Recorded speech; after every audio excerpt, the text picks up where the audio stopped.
magpasalamat sa itong Ginoo before ka mag-meeting. Ato siyang awitan o awit sa mga pagdaig. Kaya ganoon na ba nga? When we come to worship the Lord, we are on a battleground. So, ang atong kaaway wants to take away our focus sa ato ang pagsimba niya. So, akong giawag ang tanan nga ihatag ang best, ang pinaka-best na pagdaig sa Ginoo, pinaka-best dance, pinaka-the best clap, and sing and dance and praise the Lord. Sama sa usa ka agila.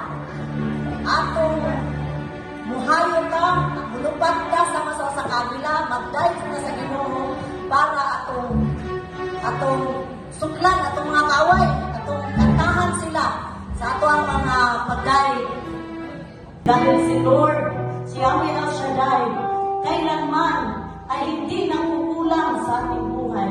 My brothers and sisters, I ask you to please sing with me, with all your heart, open your heart, speak to the Lord, open your mouth, o gamita kining mga awit bilang isang prayer, because when we sing, we praise twice.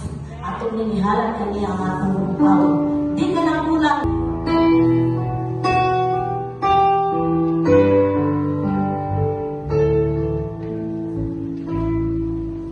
Ikaw lang ang pag-asa ko, tanging ikaw ang buhay ko, Jesus.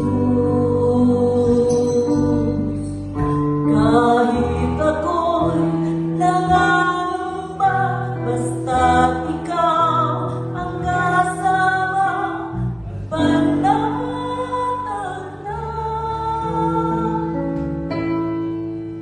Ikaw lang ang sasambahin, paligid man ay madilim, Jesus.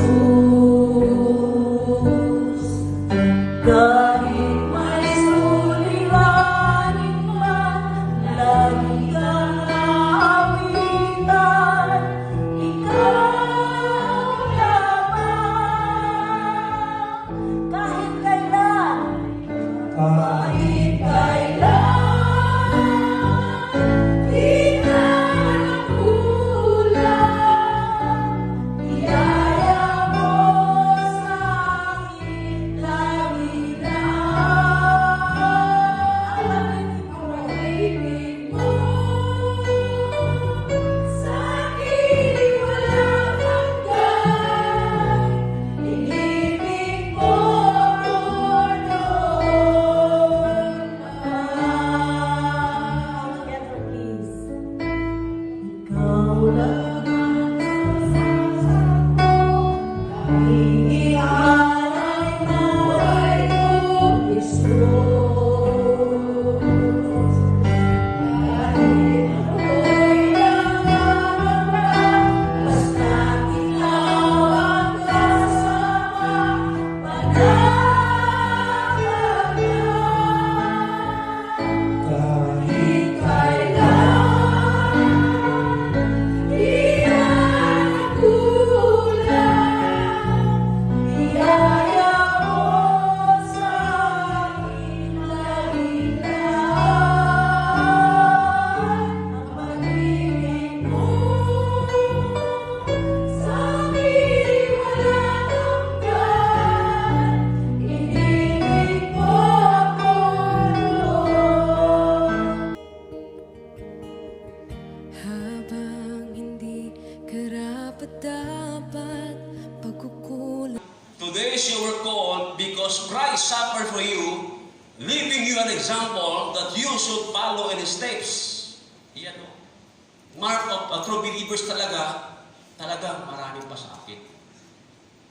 Maraming pagsubok. Maraming biyaya, maraming pagsubok. Kasama. Biyaya, pagsubok. Biyaya. Ganun lang yun. Hindi yung pag wala ng biyaya, inalipusta ka na, ayaw mo na. Pag tinatama ka, kinukuring ka, nasaktan ka, ayaw mo na. Hindi dapat ganun. Pag tinatama tayo, kinukuring tayo, pasalamat tayo, ibig sabihin, mahal ka ng Diyos. Para magulang, pagka bata nagkamali, kinukwid ng magulang. Kapag tayo po ay nagkamali, tinutuwid tayo ng tatay natin. Sino tatay natin? Ang Diyos. Sa pamamagitan ng salita ng Diyos. Kaya huwag kayo masaktan kapag nangangaral ako. Kasi ang pangarap ko, salita ng Diyos para matuwid at tuwid ang Diyos nila. Kasi hindi naman pwede mababa si Lord para mangaral sa atin. Amen. Ang disciple, extension ng Diyos to preach the gospel of salvation. Amen. Extension ito. Hindi naman siya pwede mangusap sa atin. Mangusap sa atin through the Word of God to disciples at kaparian. Hindi yung kapag tinamaan tayo, gigo ko. Naigo ka na ikaw na. Amen. Maigo ka, mag-usap na. Ay, sumusuko na ako. Sukugan mo. Dayonan mo. Nangyyawa, sa gawa, sa pito, ata. Open your spirit, open your mind. Ayaw ko masyadong tumbukin. Please lang po tayo. Walang kasalanan. Palampakan siguro na malakas, puri si Yahweh na malakas. Hallelujah. ng habag at wagas mong pagsinta. Habang walang kakayanang masuklian ka ng mabuti sa lahat mong ginawa. Habang hindi karapat-dapat pagkukulan ng habag at wagas mong pagsinta. Habang walang kakayanang masuklian ka ng mabuti sa lahat mong ginawa. Niyakap mo ako sa aking karumihan.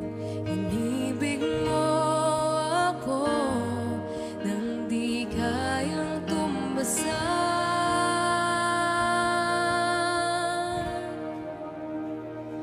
O Diyos ng kata Pagpamuhi, gunit sa Ginoo, gunit sa punuan, para ka mga pamunga. Gunit sa Ginoo, kagunit ng daan na to. Kung maginunitay ta, makaabot sa malungan. Pero mamuhi ka sa Ginoo, apart from me, you can do nothing. Mamuhi ka, remember, without God, we are nothing. We can do nothing, and we are worth nothing. But with God, everything is possible. Amen! karungan at katwiran na kahit minsan di nakahiran ang kabanalan, kaluwalhatian. Salamat sa sutulang biyaya mo.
magpalay sa masamang espiritu dahil ang demonyo galing sa mga Kristiyano. Pero alamin din natin, kung talaga yung authority na to ay nasa atin, baka wala pa. Kaya ang tanong ko nga po, naniniwala ba kayo na sino mang nakipag-isa sa Kristo ay bago nang dinala? Ito.